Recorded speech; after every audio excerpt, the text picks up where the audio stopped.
હા, ગુજરાતમાં ગરમીએ કાળો કહેર વર્તાવ્યો છે। હીટવેવમાં હવે આખું ગુજરાત સેકાયું છે। ગુજરાતના મોટાભાગના જિલ્લાઓમાં તાપમાન 42 ડિગ્રીને પાર પહોંચ્યું છે। અમરેલી અને પાલનપુરમાં પણ 45 ડિગ્રી તાપમાન છે તે નોંધાયું છે અને આકરી ગરમી હવે લોકો સહી રહ્યા છે। એવું કહી શકાય કે ગુજરાતમાં ગરમીએ કાળો કહેર વર્તાવ્યો હોય, જાણે કે તે પ્રકારે અત્યારે લોકો હાલ આ આગનો અગનગોળો છે તે સહન કરી શક્યા છે। હીટવેવમાં આખું ગુજરાત જાણે કે શેકાઈ રહ્યું હોય તે પ્રકારે તાપમાનનો પારો સતત અહીંયા વધી રહ્યો છે।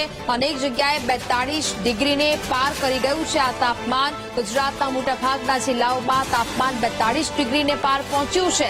અમરેલી અને પાલનપુરમાં 45 ડિગ્રી જેટલું તાપમાન નોંધાયું છે, જેને કારણે હવે લોકો ઘરની બહાર નીકળતા પણ શેકાઈ રહ્યા છે। ભુજ અને ભાવનગરમાં 44 ડિગ્રી જેટલું તાપમાન નોંધાયું। સુરેન્દ્રનગર અને અમદાવાદમાં 43, સુરેન્દ્રનગરમાં 44 અને અમદાવાદમાં 43 ડિગ્રી તાપમાન નોંધાયું છે। મહેસાણામાં 43 તો ડીસામાં પણ 43 ડિગ્રી તાપમાન નોંધાયું છે। એટલે કે કહી શકાય કે લોકો આગની જ્વાળામાં શેકાઈ રહ્યા છે। જૂનાગઢમાં પણ 43 ડિગ્રી તાપમાન છે, તો રાજકોટમાં પણ 43 ડિગ્રી તાપમાન પહોંચ્યું છે। જામનગરમાં 40 તો ગાંધીનગરમાં 43 ડિગ્રી તાપમાન છે તે પહોંચી ગયું છે। અમરેલીમાં 45 અને પાલનપુરમાં પણ 45 ડિગ્રી તાપમાન છે તે પહોંચી ગયું છે અને લોકો હવે ઘરની બહાર જવાનું પણ ટાળી રહ્યા છે। તો રાજકોટ જેવા હાલ અનેક શહેરોમાં પણ સિગ્નલો બંધ કરી દેવામાં આવ્યા છે। સંવાદદાતા માનુ ચાવડા વધુ વિગતો સાથે વડોદરાથી લાઈવ જોડાયા છે। માનુ, ગુજરાતમાં ગરમીએ જાણે કે કાળો કહેર વર્તાવ્યો હોય તે પ્રકારે સતત તાપમાન છે તે વધી રહ્યું છે। અનેક જગ્યાએ 45 ડિગ્રીથી વધુ તાપમાનનો પારો છે તે જોવા મળી રહ્યો છે। માનુ, હાલ શું ત્યાં દ્રશ્યો જોવા મળી રહ્યા છે? નેહા, ગુજરાત રાજ્ય આજે ગરમીના કારણે ધગધગી રહ્યું છે એવું કહી શકાય, કારણ કે ગુજરાતના તમામ શહેરોમાં 43 ડિગ્રીથી ઉપર તાપમાન પહોંચી ગયું છે। જો ખાસ કરીને વાત કરીએ તો અમરેલીનું આજે તાપમાન છે 45 ડિગ્રી, એટલે કે સૌથી હાઈએસ્ટ ગરમ શહેર અમરેલી રહ્યું છે। આ પછીની વાત કરીએ તો મહેસાણા હોય, પાલનપુર હોય, અમદાવાદ કે વડોદરા, આ તમામ શહેરો 43 ડિગ્રી તાપમાનને પાર કરી ગયા છે। એટલે આજે આખો દિવસ છે ધગધગી રહ્યો છે। આખું ગુજરાત છે ગરમીના કારણે ધગધગી રહ્યું છે। આ દ્રશ્યો આપ જોઈ રહ્યા છો, આ સયાજીગંજ વિસ્તારમાં ઉભો છું।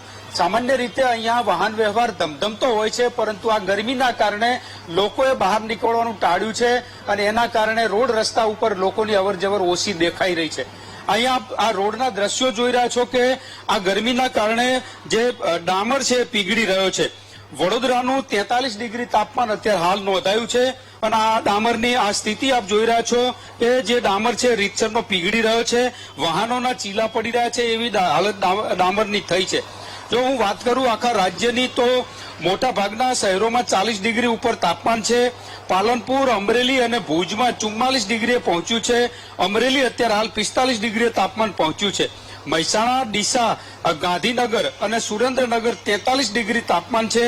ભાવનગર અને પાલનપુર એ 44 અને 45 degree, Ahmedabad 43 degree, Rajkot 43 degree, Vadodara, Junagadh 43 degree તાપમાન છે। સુરત 38 અને જામનગર 40 ડિગ્રી તાપમાન અત્યારે નોંધાયેલું છે।